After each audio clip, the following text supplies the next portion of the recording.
Hello everyone, welcome back to the myth vlogs. तो आज मैं अपनी गाड़ी की सर्विस कराना आया हूँ 10,000 किलोमीटर की, जो होती है पेड सर्विस, जिसमें इंजन ऑयल चेंज होता है। क्योंकि पहले जो दो सर्विस होती हैं 1,000 किलोमीटर पे और 5,000 किलोमीटर पे, वो सिर्फ नाम की होती है, उसमें कुछ चेक वैक करते हैं खाली, वो कुछ चेंज नहीं करते। बट ये 10,000 वाली सर्विस पे ये पेड सर्विस होती है और ये इस पे ऑयल चेंज होता है और शायद कूलेंट चेंज होता है या नहीं होता, वो तो मैं बताऊँगा आपको आगे वीडियो में। और मेन वीडियो मोटिव का ये है बनाने का इस वीडियो को कि कितना खर्चा आता है, कि अगर फ्यूचर में अर्टिगा लेना चाहते हो आप, तो अर्टिगा लेने की सर्विस कितने की पड़ेगी आपकी, जो फर्स्ट सर्विस होगी, और बाकी इससे अंदाज़ा लग जाएगा कि आने वाली सर्विस हमारी कितने की बैठेंगी। तो इंजन ऑयल चेंज होगा। इंजन ऑयल मेरे को जहाँ तक लगता है 3.5 लीटर या 3.3 लीटर के करीब पड़ता है इसमें। और कूलेंट चेंज होगा, इंजन ऑयल का फ़िल्टर चेंज होगा, और एसी फिल्टर पे नहीं सब चेंज करेंगे या नहीं करेंगे, और अलाइनमेंट टायर चेंज करेंगे, आगे पीछे क्या करेंगे वो देखते हैं। पहुंच गया हूँ वैसे तो मैं, ये ओखला में है, ओखला फेस इंडस्ट्रियल एरिया में है, ओखला के राना मोटर्स। तो यहीं से मैंने सर्विस कराई थी अपनी पहली दो, यहीं से थर्ड सर्विस भी हो रही है। तो देखते हैं आपको कितने की पड़ती है सर्विस और क्या क्या होता है सर्विस में, बताते हैं आपको, ताकि इससे आपको आने वाली टाइम में अगर आप गाड़ी लेना चाहें, अर्टिगा या कोई भी गाड़ी मारुति की, तो एक आइडिया लग जाए कि कितना सर्विस होती है। तो चलिए पहुँच गए हैं बस हम।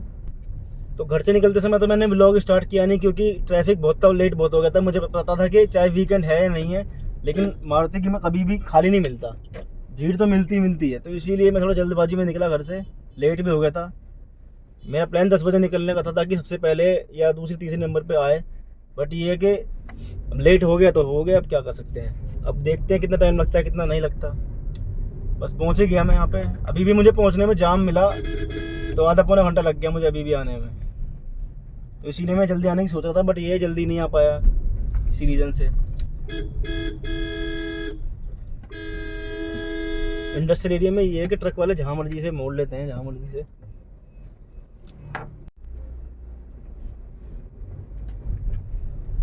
एक तो यहाँ पे इंडस्ट्रियल एरिया में सारी गलियाँ होती है एक जैसी, तो पता लगता नहीं है हमें कि कौन सी गली में जाना है, कौन सी में नहीं। बस ये है कि मुझे लग रहा है कि आसपास ही पहुँच गया हूँ मैं।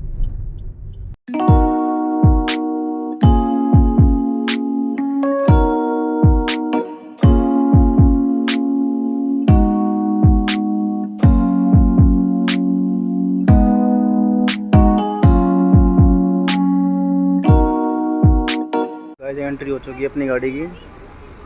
देखते कितनी देर में नंबर आता है। नंबर ऐसे तो गाड़ी कम ही लग रही है, कम ही बता रहे हैं गाड़ियाँ।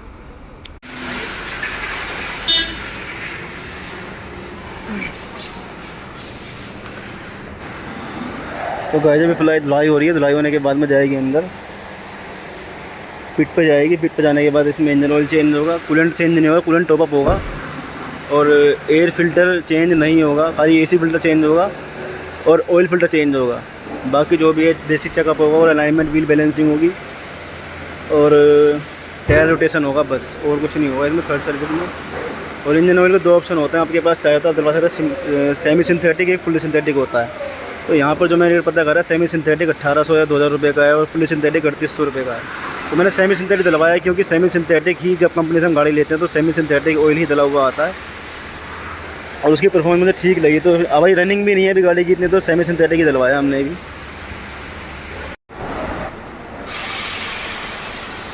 ये अपनी गाड़ी इसे पहले धुलाई होगी, उसके बाद में जाके अंदर सर्विस होगी। तो शोर बहुत आ रहा होगा आपको, क्योंकि यहाँ पे मशीनें बहुत ज़्यादा चल रही हैं।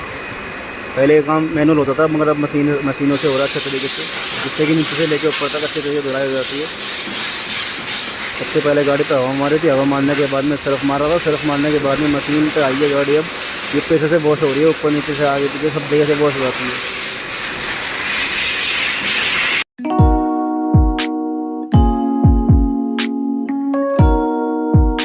तो गाइस, जो अभी तक मुझे एस्टीमेट बताया था सर्विस का, वो बताया है 4000 प्लस सर्विस टैक्स, क्योंकि 2500 के रुपये के आसपास तो सर्विस हो, इंजन ऑयल और ऑयल फिल्टर, और बाकी अलाइनमेंट के 1500 रुपये बताए इन्होंने।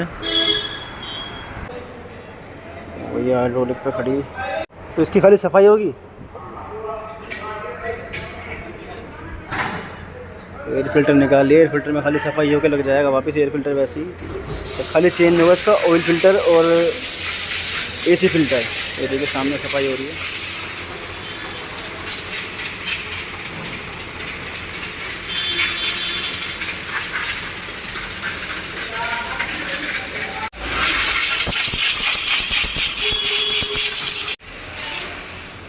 अच्छी तरह साफ़ कर दिया है। ये कितने किलोमीटर पर चेंज होता है एयर फिल्टर? 40,000 रुपये। तो एयर फिल्टर 40,000 रुपये चेंज होता है। वैसे कंडीशन तो उसकी सही है साफ होने के बाद में।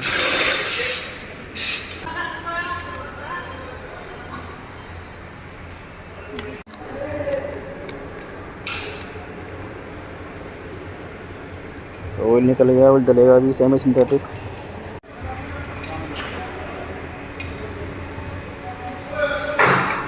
तो इंजन ऑयल निकल गया है, ऑयल फिल्टर लग गया नीचे। अब नया ऑयल डलेगा इसमें। जो भी नट बोल्ट लूज़ होते हैं वो सब चेक होते हैं, नीचे जो क्लिप होती है वो सब लगा देते हैं, आवाज़ ना आए ताकि कोई। ये मारुति का अपना ऑयल होता है सेमी सिंथेटिक। तो गाइस टायर खोल के बैलेंसिंग हो रही है, उसके बाद अलाइनमेंट होगी जब टायर गाड़ी लग जाएगी। यहाँ पे आके ये देखिए 1 बाय 1 टायर आ रहे हैं, सबकी बैलेंसिंग होगी और उसके बाद में यहाँ पे अलाइनमेंट होगी गाड़ी में जब गाड़ी आएगी यहाँ पर। तो बैटरी का पानी भी चेक हो गया, पूरा टॉपअप कर दिया, कम होता तो पूरा टॉपअप कर देते हैं। ब्रेक ऑयल कर दिया टॉपअप। ये वाशर फ्लूइड डाल दिया इसमें कोई शैम्पू, जिससे कि अच्छा से क्लीन हो जाता है विनर पूरा। और टायरों की बैलेंसिंग हो गई है, अब अलाइनमेंट होगी थोड़ी देर बाद। ये भी इंजन ऑयल चेंज हो गया है, बाकी सब कुछ चेक हो गया है, ऑयल वॉयल सब चेक हो गया है। और व्हील कस रहे हैं, नीचे की अंडर बॉडी जो भी होती है चेक करने की, ऑयल लीकेज वीकेज जो भी हो कुछ, और जो भी नट वट होते हैं वो सब टाइट कर दिए हैं। अब बस होगा इसका अलाइनमेंट रह गई है बस, और उसके बाद वॉशिंग होगी, उसके बाद गाड़ी फ्री हो जाएगी। तो अब अलाइनमेंट होगी, अलाइनमेंट होने के बाद में गाड़ी वॉशिंग होगी, वॉशिंग होने के बाद में गाड़ी फ्री हो जाएगी बिल्कुल। और बाहर जाके यहाँ से बताऊँगा कि क्या क्या होगा क्या क्या नहीं हुआ, क्योंकि यहाँ पर बहुत ज़्यादा शोर हो रहा है। बैलेंसिंग इन्होंने टायर उतारिए की थी, अब अलाइनमेंट टायर लगने के बाद में हो रही है गाड़ी की लेज़र वाली, जो कि मुश्किल से 5 मिनट में हो जाती है, फटाफट जल्दी से हो जाएगी। और देखते बिल कितना बना कितना नहीं बना। सारा काम होने के बाद अब निकले टेस्ट ड्राइव लेने, बोलते हैं व्हील अलाइनमेंट की रिसिप्ट।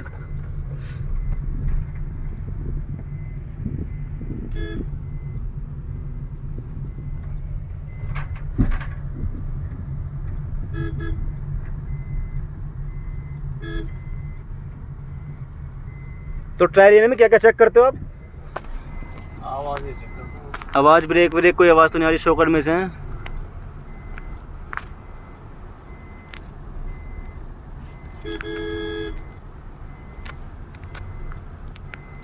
कूलिंग वूलिंग सही है इसी की?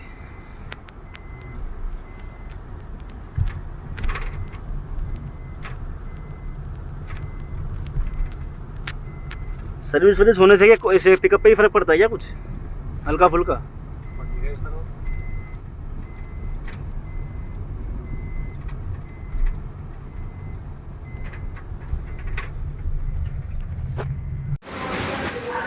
तो लास्ट पॉइंट पे गाड़ी की सफाई चल रही है इंटीरियर की। बस इंटीरियर की सफाई होने के बाद में गाड़ी फ्री है, गाड़ी फ्री होने के बाद में निकलते हैं फिर यहाँ से। और यहाँ से निकलने के बाद के शांत जगह में रुक के आपको डिस्क्राइब करता हूँ कि क्या क्या काम हुआ है, कितना खर्चा आया है और क्या क्या कराना चाहिए क्या क्या नहीं कराना चाहिए, सब मैं डिस्क्राइब करता हूँ अभी रास्ते में जाके। यहाँ पे बहुत शोर है क्योंकि गाड़ियाँ बहुत सारी लगी हुई हैं। तो गाइस यहाँ पर मुझे एक बात समझ नहीं आती सर्विस सेंटर में, तो वीडियो बनाने के लिए मना क्यों करते हैं ये? जब अपना बढ़िया काम कर रहे हैं, जेन्युइन चीज़ डाल रहे हैं ये, और हमसे पैसे भी जेन्युइन ले रहे हैं, तो ये मना क्यों करते हैं वीडियो बनाने के लिए? मुझे ये बात समझ नहीं आई आज तक, पता नहीं क्यों। ये यहाँ भी वीडियो बनाने के लिए मना कर रहे थे, बट मैंने थोड़ी थोड़ी क्लिप बनाई है मैंने, तो उसको मैं एडिट करके डालूंगा। बट ये समझ नहीं आया मुझे कि मना क्यों करते हैं वीडियो बनाने के लिए। बाकी अपनी गाड़ी के सामने एस्प्रेसो के पीछे खड़ी है, ऑलमोस्ट कंप्लीट हो गई है, बस ये निकलने वाली है। आगे के लिए बिल पे करके फिर निकलते, फिर कहीं शांति वाली जगह में जाके बात करते हैं। जब बताता हूँ आपको कि क्या क्या इसमें हुआ है काम और कितना टाइम लग गया और कितना कितना खर्चा आ गया। एस्प्रेसो हट चुकी है, अब सामने अपनी गाड़ी दिख रही है साफ़, 4 बंदे लगे हुए हैं गाड़ी के ऊपर। ये मैट्स लग रहे हैं गाड़ी के भी साफ़ हो के आए हैं और वैक्यूम क्लीनर साफ़ हो रहा है अंदर। मतलब ये है कि मैं यहाँ पे आया था ऑलमोस्ट 11:30 बजे और अब टाइम हो गया है 3 बज गए हैं पूरे। अभी आधा घंटा और लग जाएगा, 3:30 बज जाएंगे बिल पे करने में। तो ये है कि 3-4 घंटे लग गए मुझे पूरे सर्विस में। आज मैं आया हूँ आज वेडनेसडे के दिन, ताकि भीड़ ना मिले। और आज ही मारुति में तो कभी भी आ जाओ भीड़ तो मिलती है। तो ये है कि 3-4 घंटे में नंबर आया, अपना काम हो गया है। तो गाइस 4 बजे सर्विस पूरी हो चुकी है गाड़ी की। अब मैं दिखाता हूँ क्या क्या हुआ है गाड़ी में, क्या क्या नहीं हुआ।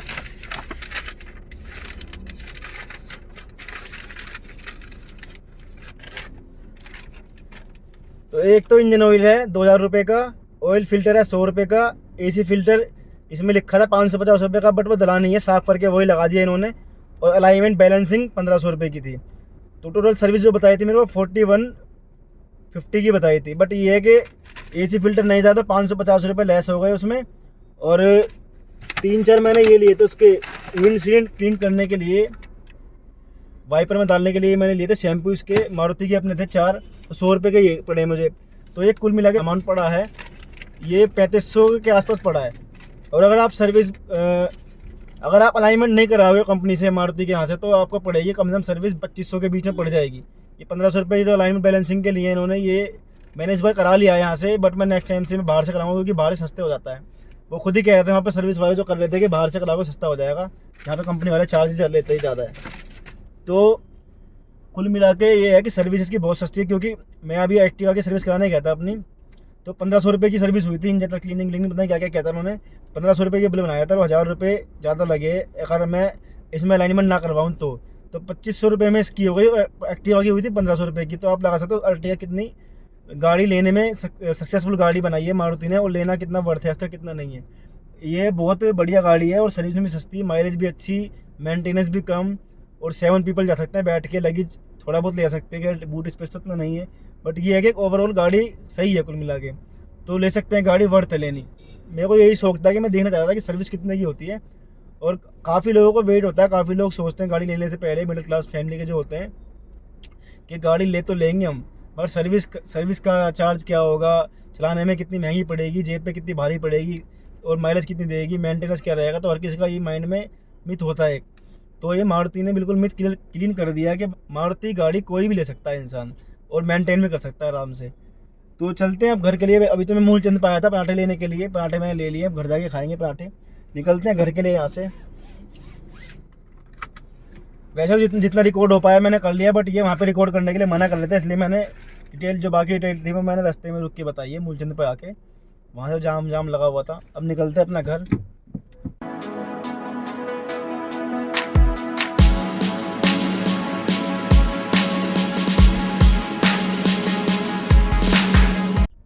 मैंने एक बात देखी है वैसे इसमें अर्टिगा में, जब से मैं चला रहा हूँ इसको स्टार्टिंग से 10,000 किलोमीटर चला दी, इसमें से कम से कम 5000 तो मैंने चलाई होगी, बाकी घर वालों ने चलाई है। जो पेट्रोल पर चलती है ये पेट्रोल और सीएनजी पे फिर कन्वर्ट करते हैं इसको। तो मेरे को सीएनजी पे क्यों पता नहीं, मेरे को माइंड में ऐसा है कि पेट्रोल पे इतनी अच्छी नहीं चलती, सीएनजी पे ज़्यादा पिकअप है, इसमें ज़्यादा सीएनजी भगती है। मगर पेट्रोल पे मैं चला रहा हूँ आज इसको, कम से कम मैं घर से निकला था सर्विस कराने के लिए ओखला के लिए, जब से लेके अब तक मैं पेट्रोल पे चला रहा हूँ इसको। बट ये पेट्रोल पे मुझे दबी लगती है गाड़ी, पिकअप दबता है गाड़ी का। मगर सीएनजी पे जो गाड़ी भगती है वो पेट्रोल से ज़्यादा भगती है। या तो इसकी मारुति वाले की ट्यूनिंग ऐसी हो सकती है, क्योंकि जो सीएनजी वाली गाड़ी लेगा वो पेट्रोल पर चलाएगा नहीं, वो पिछली बात है, वो ज़्यादातर सीएनजी पे चलाएगा। तो इसलिए सीएनजी की जो सेटिंग है वो लग रहा है मुझे ज़्यादा अच्छी कर देते हैं ये मारुति वाले। तो लेते हैं यहाँ से राइट, अब मूलचंद चौक से यूटर्न लेते हैं। यूटर्न लेने के बाद लाजपत नगर साइड में निकलते हैं, अपना घर पहुँचते हैं फटाफट।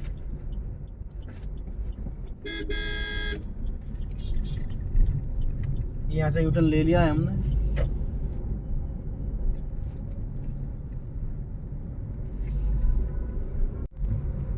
तो गाइस नहनगर पहुँच चुके हैं। नहनगर से आश्रम का पुल पे चढ़ गए तो गलती हो जाएगी, सीधा डीएनडी पहुँच जाएंगे, सराय काले खां पहुँच जाएंगे। तो इसीलिए हमें लेफ्ट लेना पड़ेगा, आश्रम चौक से जाना पड़ेगा नीचे की साइड से, क्योंकि जो आश्रम का फ्लेवर बनाया है जॉइंट कर दिया, बीच में गैप नहीं है उतरने का इसमें कहीं भी। तो बनाया तो बढ़िया है, मैं अभी तक गया नहीं उसके ऊपर।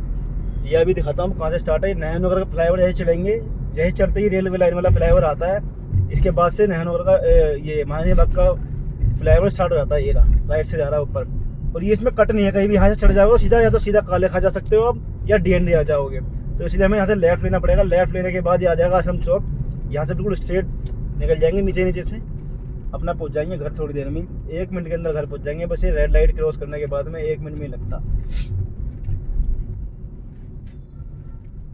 तो गाइस आप वीडियो देखते हो बट चैनल को सब्सक्राइब नहीं करते, चैनल को सब्सक्राइब भी कर दिया करो, जिससे हमें मोटिवेशन मिलती है और आने वाले टाइम में रेगुलर व्लॉग आएंगे। तो इसीलिए, और ट्रैवलिंग के व्लॉग ज़्यादा आएंगे, गाड़ी से थोड़े कम आएंगे, गाड़ी के भी आएंगे, बट ये ट्रैवलिंग के ज़्यादा आएंगे। तो ये है कि आप चैनल को सब्सक्राइब कर दिया करो और कमेंट भी किया करो, कुछ कमी लगे, कुछ आप चाहते हो कि अपग्रेड करना वीडियो में, तो बताए सजेशन भी दिया करो अपने, जिससे कि हम आगे जाके उस पर ध्यान दें और अच्छा कंटेंट लाएँ। आप जो भी वीडियो चाहते हो बता दिया करो, उसके लिए कहाँ पे जाना है, कहाँ पे जाना चाहिए, या कहाँ पे ट्रैवल करना चाहिए, कहाँ का ट्रैवल का लोकेशन आप देखना चाहते हो, आप कमेंट भी कर सकते हो। तो हम वहाँ पे जाने की कोशिश करेंगे और वीडियो बनाएंगे प्रॉपर वहाँ पे जाने की। वैसे तो ये बेसिकली व्लॉगिंग चैनल है मेरा, बट ये मैं कोशिश करूँगा ज़्यादा से ज़्यादा दिखाने का, इन्फॉर्मेटिव वीडियो बनाने का, जिससे कि आपको भी इन्फॉर्मेशन मिले और आप भी जाना चाहे तो जा सकते हैं वहाँ पे, कहीं भी जहाँ पे भी जाना है। वैसे तो मैं जाने की कोशिश करता हूँ कि जहाँ पे कम पब्लिक जाती हो, क्योंकि जैसे मनाली शिमला है तो सब जगह सब लोग जाते ही हैं, मैक्सिमम सबको पता ही है। बट मेरी ये कोशिश रहती है कि जहाँ पे कम लोग जाते हैं, जो कम लोगों को पता है, उस जगह के बारे में ज़्यादा लोगों को पता लगे, इसलिए जाना जहाँ वहाँ पर जाने का मैं प्रेफर करता हूँ, ताकि ज़्यादा से ज़्यादा लोगों को पता लगे कि वो ऐसा ही प्लेस है। और क्योंकि जब जो प्लेस लोगों को पता है उसी प्लेस पे लोग सबसे ज़्यादा जाएंगे, तो जो प्लेस में नहीं पता लोगों को, वहाँ के लोग जो है वो उनका व्यवसाय कैसे चलेगा, बिजनेस कैसे चलेगा। तो टूरिस्ट प्लेस ये नहीं कि मनाली और शिमला ही है, और भी बहुत सारे टूरिस्ट प्लेस है, अगर आप चाहें तो वहाँ भी जा सकते हैं। तो गाइस हमने पार कर लिया है रेड लाइट आसम चौक के, हम घर की तरफ पहुँचने वाले हैं। बस इस व्लॉग को करते हैं यहीं पे एंड। चैनल को सब्सक्राइब कर लेना, लाइक कर दिया करो, वीडियो को शेयर कर दिया करो ज़्यादा से ज़्यादा लोगों के पास, और सपोर्ट दिखाओ चैनल को थोड़ी सी, ताकि चैनल हमारा जल्दी जल्दी ग्रो करे और हम और ज़्यादा ट्रिप कर सके और ज़्यादा ट्रैवल कर सके और आप और ज़्यादा आपको वीडियो दिखा सकें। तो मिलते हैं किसी नेक्स्ट वीडियो में जल्दी। Till then subscribe channel.